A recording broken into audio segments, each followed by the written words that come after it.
normally I don't know how to begin or end an interview. I just find myself in interviews. I predict it'll be very similar. I will Uh, want to do that 30-second little thing about how to say your name. Vaillant. We can do that. Vaillant Vaillancourt. Vaillancourt. Yeah, some yeah. You need a bit more practice, but it's better than it was before. I Vaillancourt. Vaillancourt. And you got to have Yeah, that. perfect. You had it perfect. You were Really? full. For once, I'm not talking to myself. It's time to go beyond the book and get over your shelf.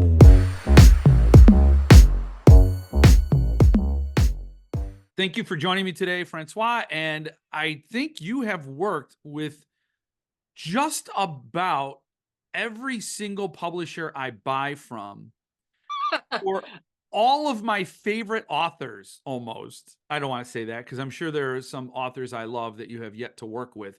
But I'm just going to wait another year, and I think you're going to check those off the list too. Who knows? Have you the only publisher I haven't seen anything, and I because I went through my stacks and I got a whole bunch of books here.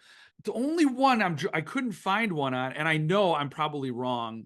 Earthling. I don't know. Have you ever worked with Earthling before? I don't remember. I don't remember ever working with them. Okay. Or maybe I do. I'd have to check. I'd have to check. Uh, yeah, I But think I did. But since, if I remember correctly, if the project hasn't been announced publicly, it kind of fall out of my mind. And that's what I'm it, saying. How did you start with all this? Let's just go back to the beginning because I think you've been in so many books and you've worked with so many people and it feels like it's been ramped up lately. But what started all of this? Like what was your first project? it all began with fan art. Basically, that's what it was. At the time, I was still working in advertising. I was creative director for that agency here in Montreal, and it was a slow week. They don't it don't happen often in advertising, but yeah. Yeah. And I was also at the point where I had been doing advertising for about 30 years at a time. Felt like I did what I had to do there, and I needed to see what the rest of my life would could look like.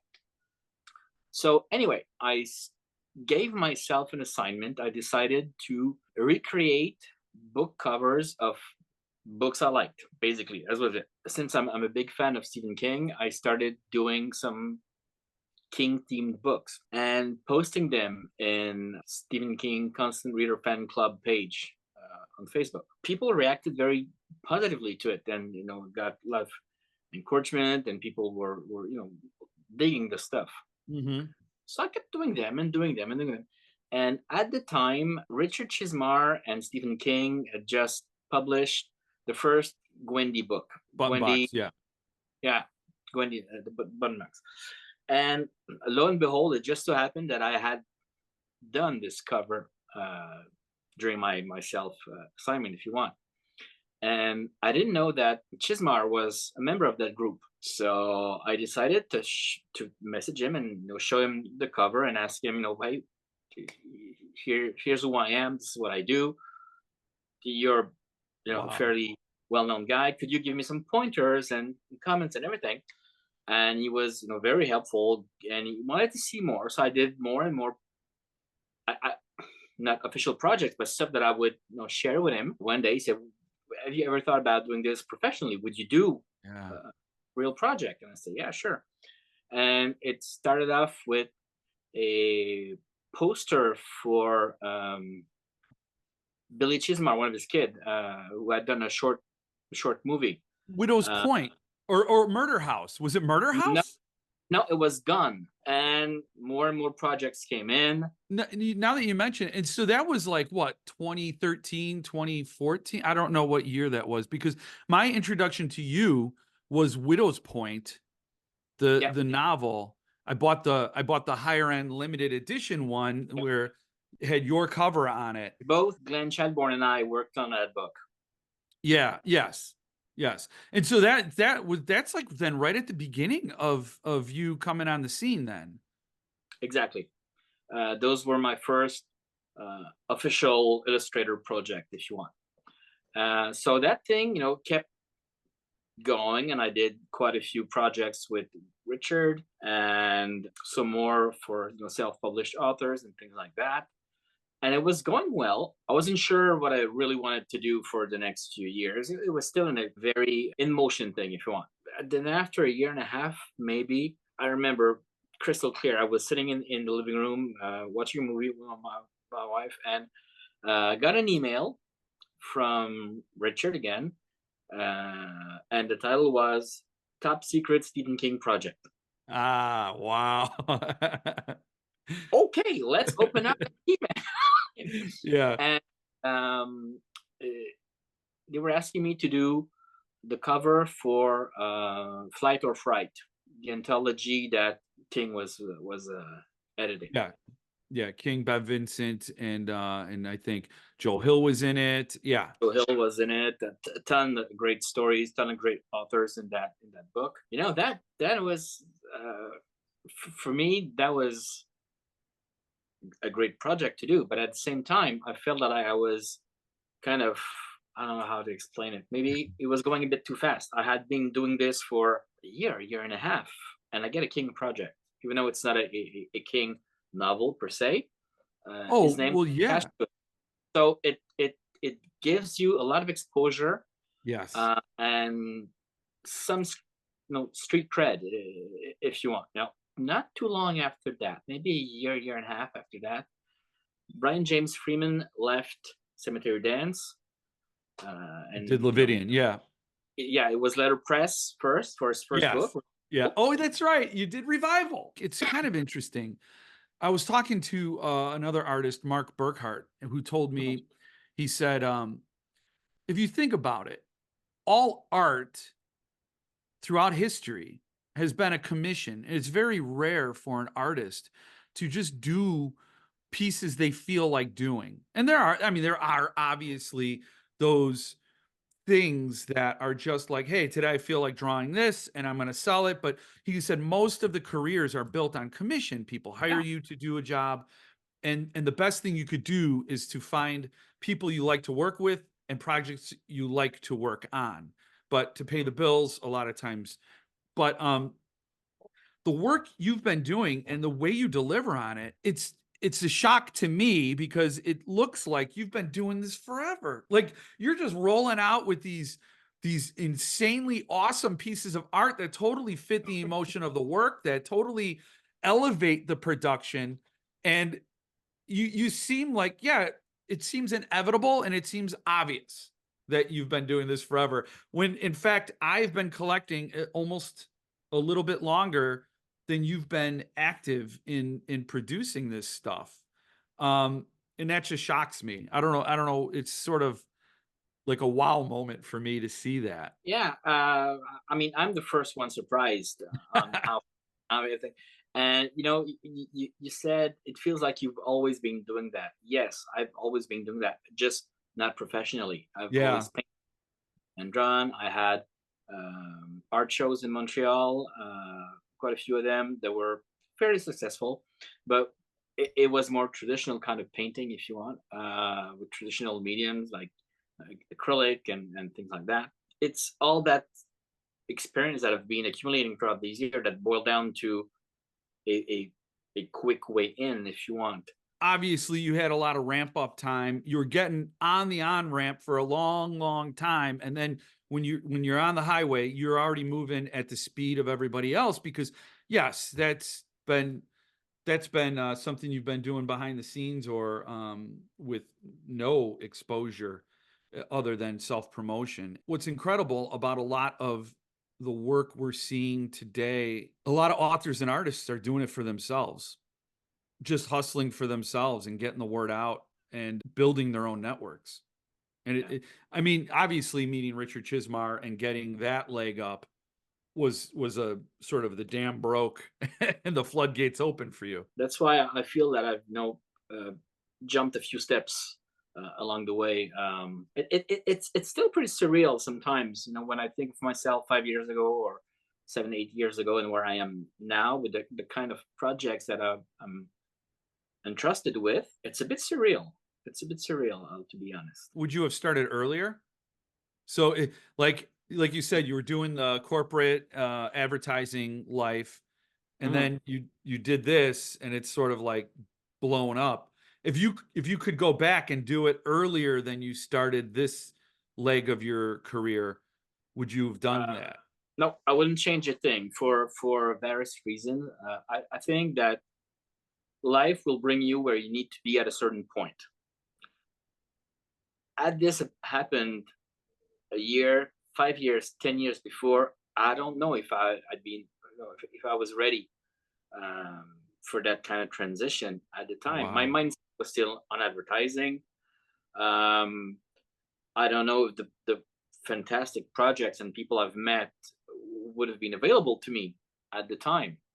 Right, right. No, So I totally agree with that, yeah. Like, even as you're pointing out, getting a project with Stephen King, felt like a big moment too soon. So yeah, no, you're right, because you can jump in a little too early. If you hit those roadblocks, then you don't even go forward. exactly, exactly, and uh, once I, took the decision to leave advertising and do this full time to become an illustrator per se. I didn't just do it on a whim. It took me about a year and a half of planning to do that because it was a big decision financially, with my family and everything. So we had to make sure that everything was taken care of in case it didn't work Mhm. because it could have been flash in the pan, a few great projects, and then for reason unknown, I'm off the map. It's interesting how that works. The thing I worry about is overexposure. So if you have too much and you're too much everywhere, people are like, because I saw it happen. People started, and I wasn't on that bandwagon. I really don't like that because everybody was kind of giving Glenn Chadmorn a lot of grief for always being everywhere all the time. And they're like, Mm. this is too much. I'm like, I think the guy's working. He does great stuff. You either like the art or you don't. That's fine because it's all subjective. But I think that's a bad conversation to get into. But I did feel it a little bit with Daniel Serra's art, and the difference with you and you are you if you're familiar with Daniel Serra, very distinct style. His watercolor work is brilliant. Oh, it is. I love it. I actually commissioned him to do a piece for me. Love his stuff, but it's so distinctive that if the more you see of it, it starts to feel very similar. Your work does not strike me like that. Obviously, there's a style, but the things you depict and the way you go about showcasing that emotion, that moment has enough of variation to feel like I'm experiencing this brand new. I think what helps me create those images is that I came in late in the business, but for years before that, I was a fan. I was Mm. reading horror. I think I read The Shining when I was 15, and that was my gateway drug, if you want, Yep. into the horror world. Yeah. Uh, so a lot of time I get asked to work on a project and I go, oh my god, I'm gonna work with that guy. I've been reading his book since years ago and stuff. So Right. I always feel very privileged, if you want, to work with those people because I'm already familiar with their work, which is something that someone younger, in their mid 20s, starting in a business, might not be as familiar with. Good point. So that's a big help. I know the material beforehand, and I already have some feeling, some attachment to it. So it helps me um, create imageries that would complement the book. And I think complement here is an important word. My illustrations are there to support the story, not detract from it, not hog the spotlight, if you want. Mhm. They're at the service of the story. And this is where, what you mentioned, you have started earlier. This is where all the years in advertising are serving me. How to have a complex problem.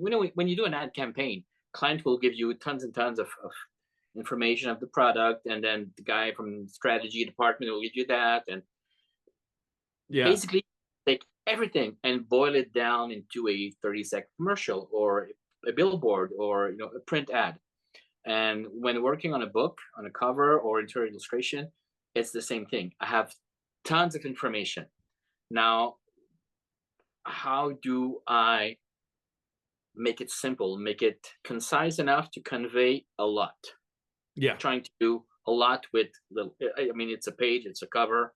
It's not so much you can do. You can read a book and connect with a story or not, but a piece of art is very immediate.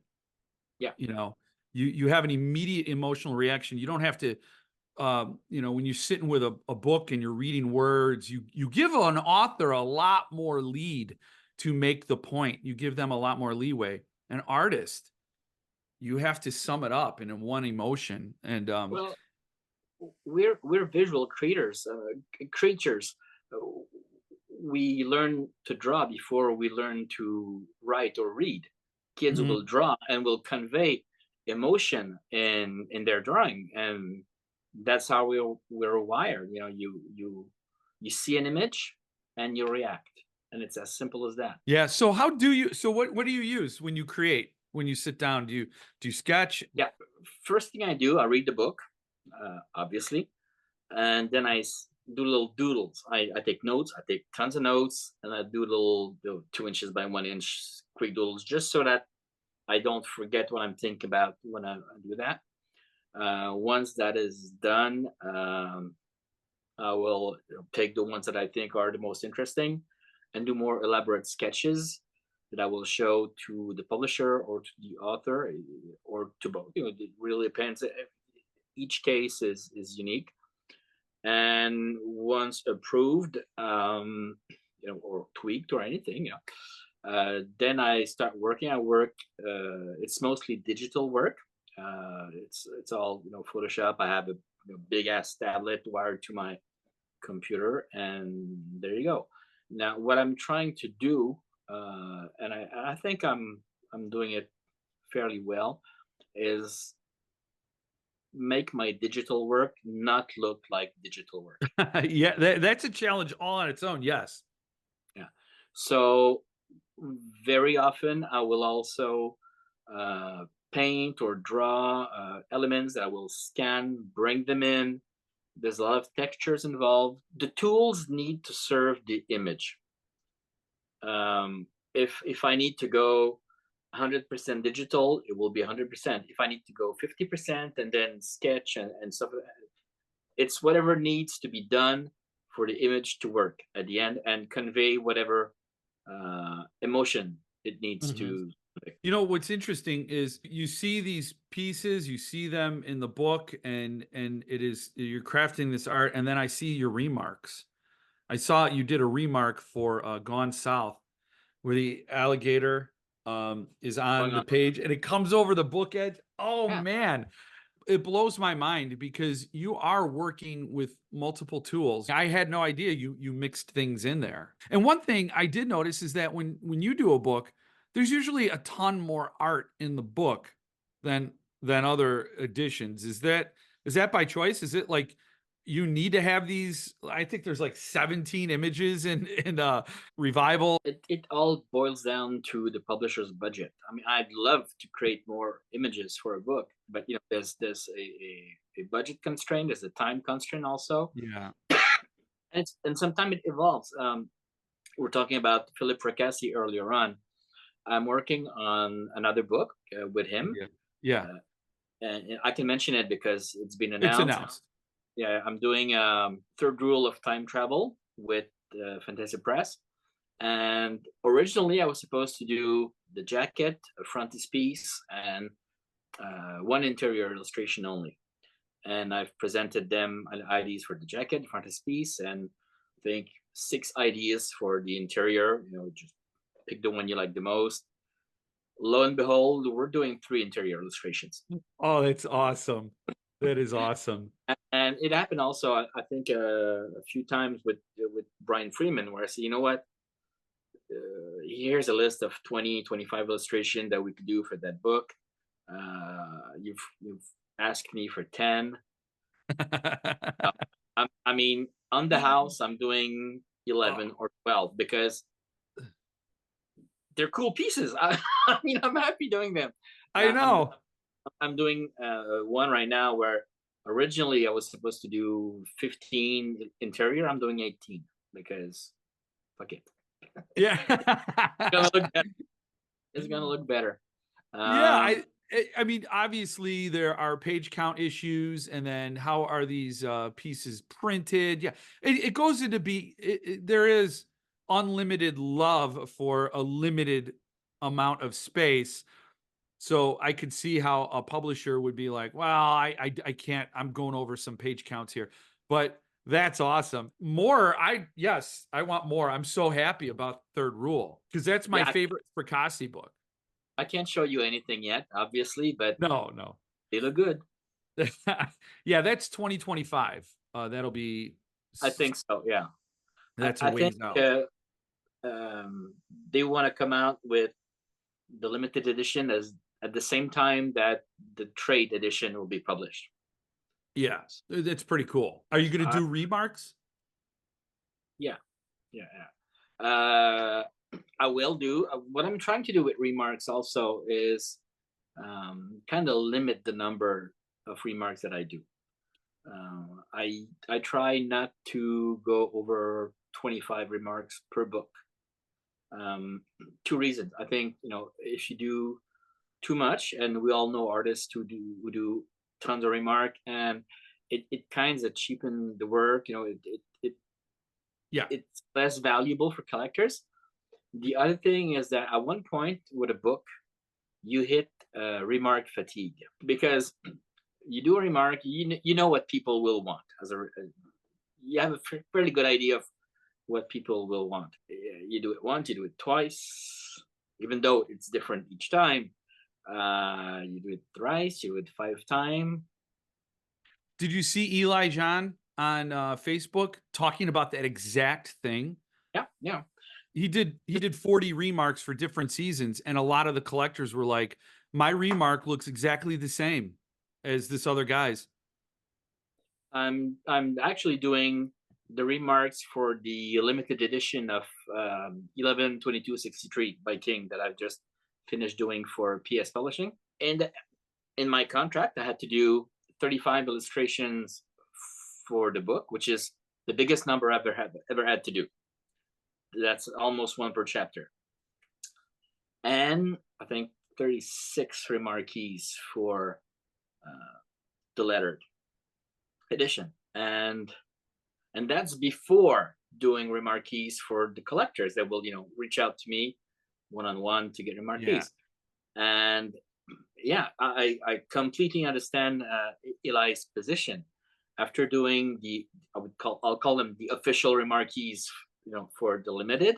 Yeah. Uh, I mean, you've done 35 illustrations for the book, then 35 remarquees. That's 70 different pieces for the same story.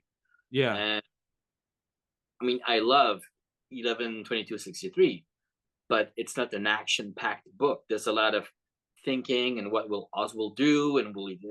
So there are a limited number of scenes that can translate well visually. Uh, Now, let me rephrase that. They can all translate well visually, but that would be cool to see as a remarquee, as a remark. Sorry. Yeah, you hit a point where you just don't know what to do anymore, and you might do a different version or two or three different version of one of them. And although they are all different, uh, yeah, I can understand that. So someone would say my remark looks a bit like the other remark that I saw. And while I understand, you have to keep in mind that they're all unique. Yeah. And, Yeah, and yeah, yeah. I mean, I think that's the thing that people should appreciate that this is like, it would be like, I mean, this isn't the same thing, but Stephen King signs a book. It's the same signature in every book, but it's the fact that he handled the book and he signed it. You know, that like it's not an auto pen. He put it down, he pressed on the page. I think at the very least, people should feel like, well, no, I'm one of, like they do. I don't know how many 11/22/63s. There are 1,000 copies. So you're getting still a fraction of the ones that have been handled by you and drawn with the original art. And And then again, I'm very open to someone saying, I want this as a remark. This is a scene I like, and I'll happily do it. But lo and behold, if somebody would, if two people were to ask me the same thing, what do I do? right. Well, I think that's it's a very tricky spot to be in because as you're explaining 70 images for one book, which has some pivotal scenes that everyone will want. I'm sure you've already got them captured.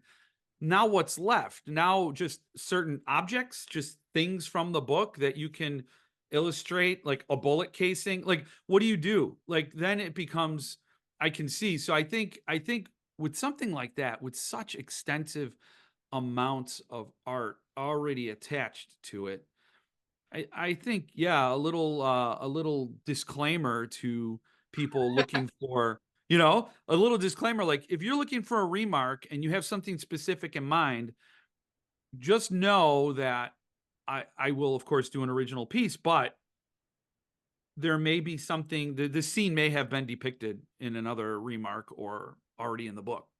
But then again, I will try to change the point of view, change some elements, Right. so that I'm not gonna ever gonna put a carbon copy sheet and redo the same No, thing. no, no. But you think about that, it's a nice problem to have for me. Doing a limited edition Stephen King book and doing the official remarquees and having people that like my stuff enough to ask me to do remarks in their book. That's a nice problem to have. I'm not complaining, that's for sure. Oh, no doubt. And you're also doing the stand, or you've done the stand, which that I have. I have 2 copies of that book on the way. I mean, when they do ship, I will have had 2 copies of that book on the way, and, that's a whole talk about that. How did you get involved? Because it seems like, and you can correct me, or you could say, "Look, I'm gonna be too mature, and I'm not gonna comment on it," but from my understanding is Ned Dameron did some artwork for it, Yeah. and or Courtney did some artwork for it. No? I Ned. I it was all Ned before? I thought there were There's 3 artists. there's three artists: Ned, Glenn Chadbourne, Okay. and my.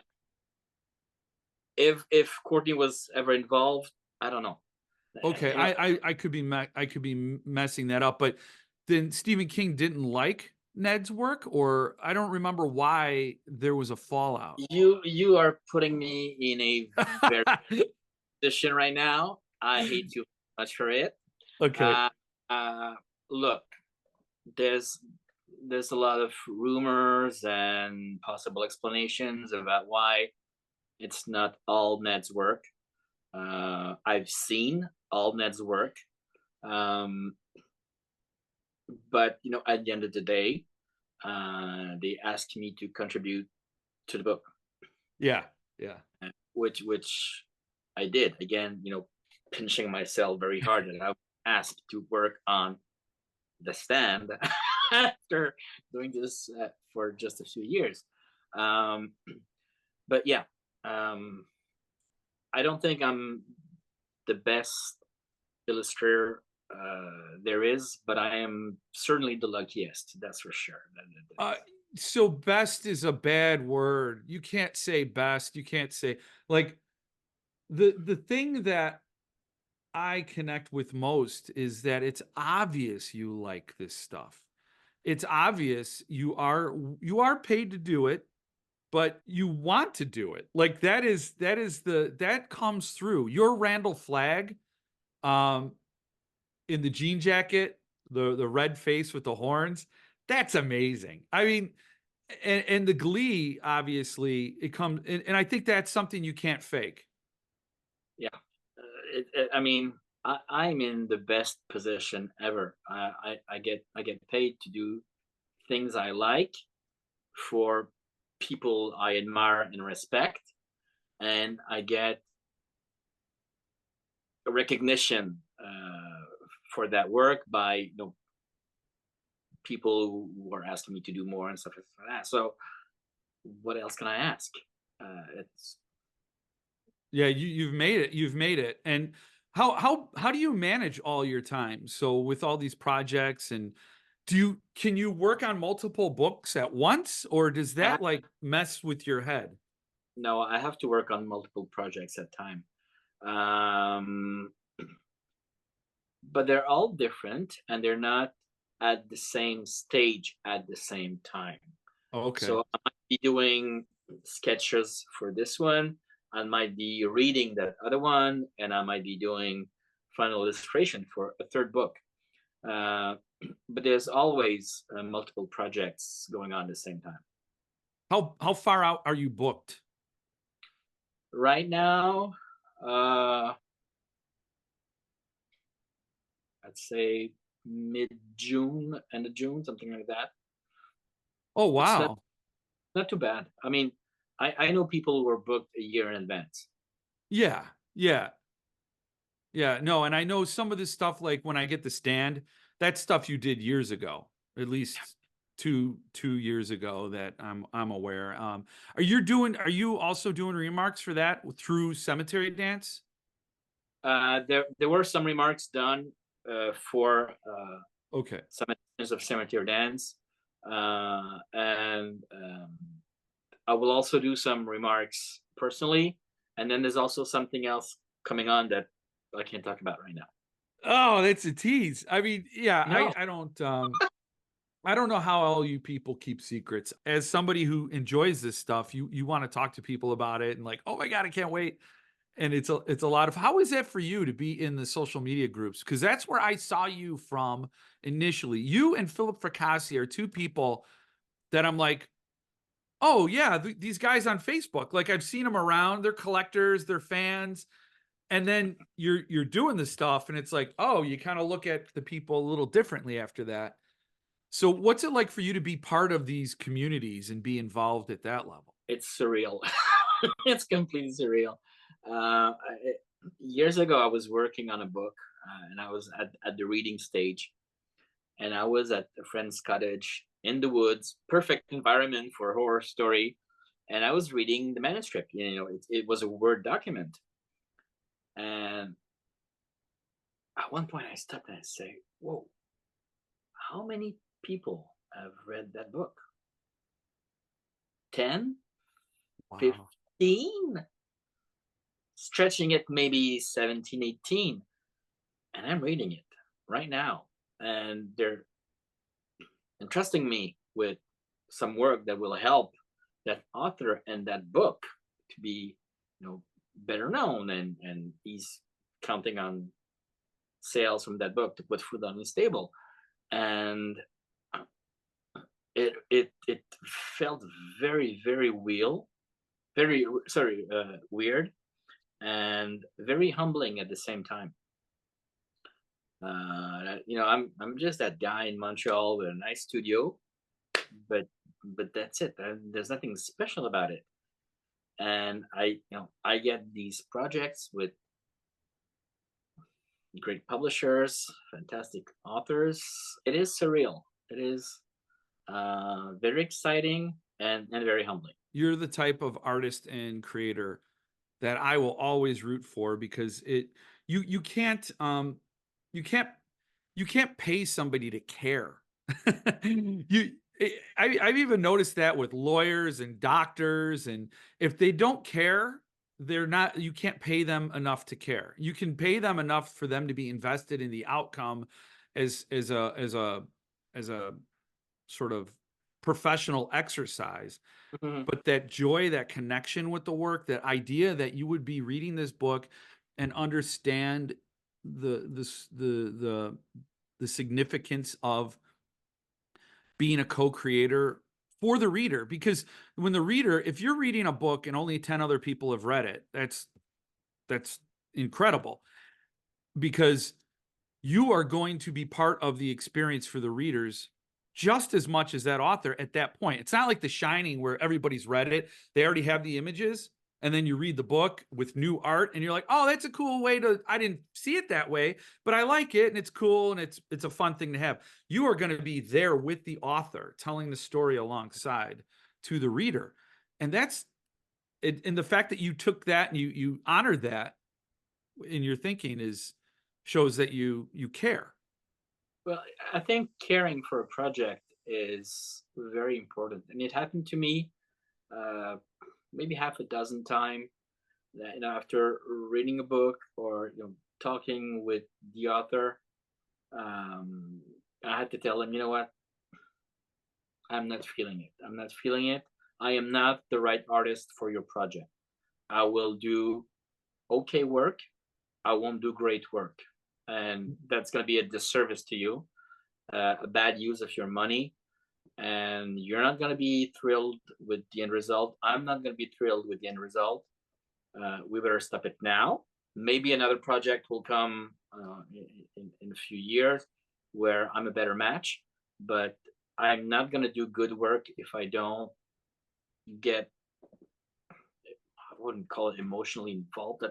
That's maybe a big term, but if I don't feel it, it's not going to be good. I don't think I've ever asked an artist if you've turned down work, and now I'm going to, because to me that, but your motives for doing it are really awesome. Like that is the it's like a friend who tells you you got something in your teeth. Like uh I know it's uncomfortable and you're not going to like hearing it, but in the long run, I'm helping you. So if you turn down an author or an assignment, those are the best reasons. That I mean, that's really cool. Did they how did they take it? Oh, they usually take it very well, very well. They respect my decision. Um, they respect the reason for doing it, and I explain clearly, why you work. And most of the time, I will also say, you know what, try this artist or that artist, and I think it's a better fit with your story. I like, what they do. Um, yeah, here's their Wow. email them, tell them that, and I will contact these artists saying, you know what, Jeff has a book, and I can't do it for this or that reason, but take a look at it. And yeah, Wow. there's a couple of artists that I've traded projects with, and it works both way. These people were supposed to do a project, and for X Y Z reason they couldn't, and it came my way. That's so cool. Are there any books you are dying to do, or are there um yeah, Millions of yeah, like what would be one item, one project that came down that you would be like, I mean, you already did The Stand, which is like my absolute favorite book. So for me, like that would be the end. I can coast now. I already did that one. But what's a book that you're like, "Oh, I'd be honored and blown away to do this book." one that I would love to do, and it will never happen because there's been a lot of limited editions of that book, is Salem's Lot. Oh, That is by far my favorite King book. really? Yeah, yeah, yeah, yeah. And there's been some gorgeous editions. The one with Palumbo's illustration is to die for. And let's say somebody is doing Salem's Lot and asks me to do it, it would be problematic because I would always my mind refer to the Palumbo work and what is what I'm doing good enough to be compared to that. Um, Yeah. yeah, Have you ever remarked a book that some other author did, or other artist worked on? No. Yeah. that's a big no-no for me. I can understand the reasons why someone would do it. Um, Good for them. No, I mean, Yeah. we're all in a different situation in life. Oh, Uh, if entirely. if I, if I was flat broke and my kids were hungry, and somebody would say, "Would you remark that book that has been illustrated by Dave McKean?" I'd say, "Yeah, yeah, I'll do it." Because I can't judge. I can't judge No. the reason why somebody would do it. Right now in my life, I would not do it. Yeah, yeah. Because I was gonna send you my Salem's Lot to remark, so now that I won't put it in the mail yet, I'll do Oh, uh, you can commission a piece that you can hang yeah, on your wall. That's perfect, but not in yeah, the book. yeah. So when you do the doodles, like you were talking earlier about how you read the book and you do the doodles, do you doodle them in the book or you just have a journal next to you or It depends.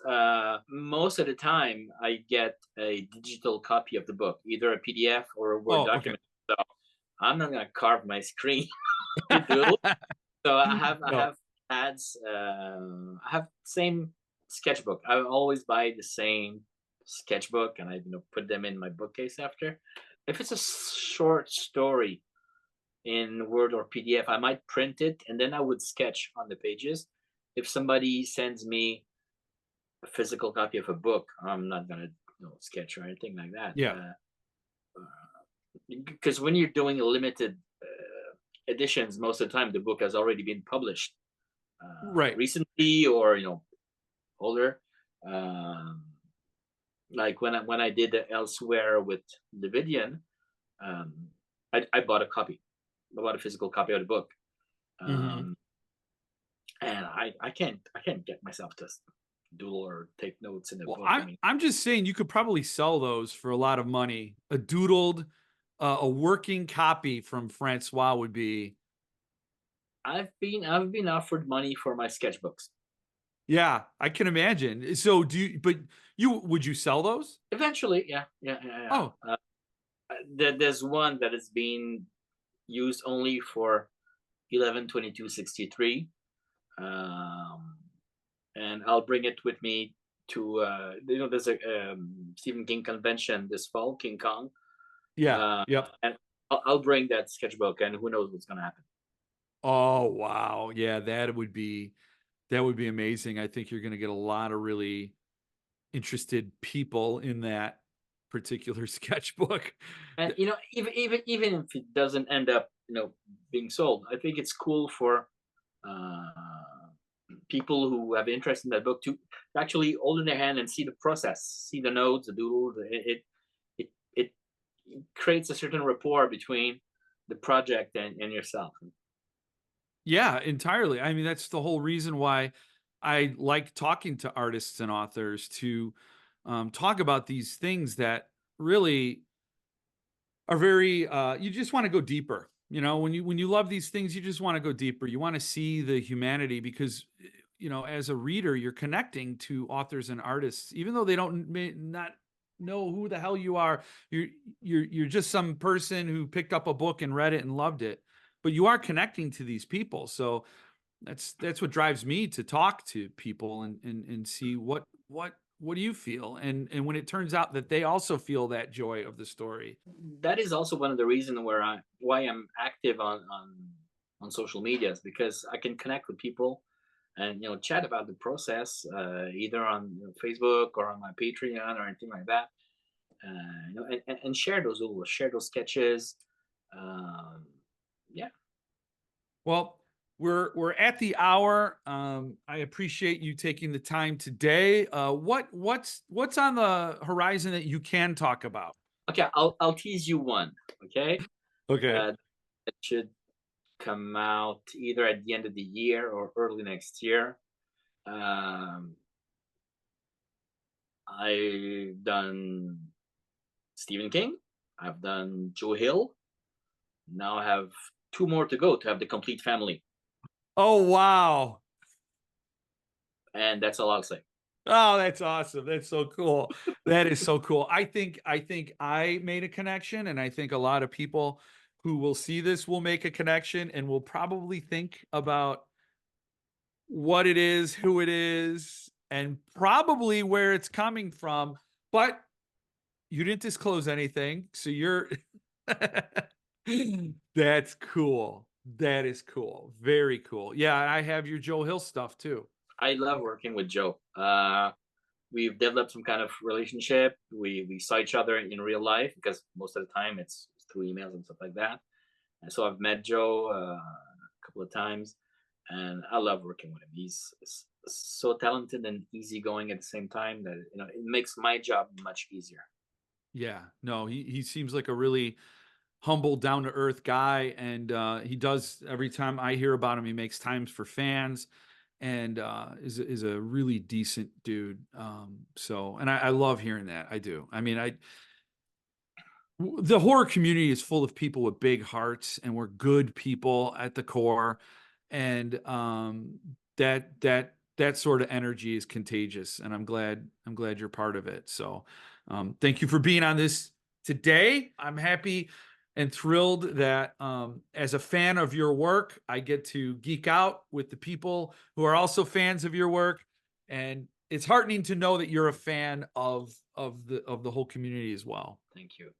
And once again, it's Vaillancourt. Anyway, thank you. I told you I don't know how to end or begin. I That's don't, perfect. I Perfect. can't do either. So it just kind of, the plane will just, when it runs out of gas, it'll land. And that's sort of how I pilot this show. There you Um, go. so I will always be a fan. I'd love to have you back on at some point when we can Anytime. talk about Owen King and the Curator. But You said it. I did not. No hablo inglés. now there's a language barrier. That's fine. And once again, it's Vaillancourt. Okay. You read my mind because I'm like, I'm going back and I'm going to play that on a loop. Thank you. And I'll be in touch. Thank you very much. Thank you for being here. And I know everybody's going to love this. So I will talk to you later. All right. Take All care. right.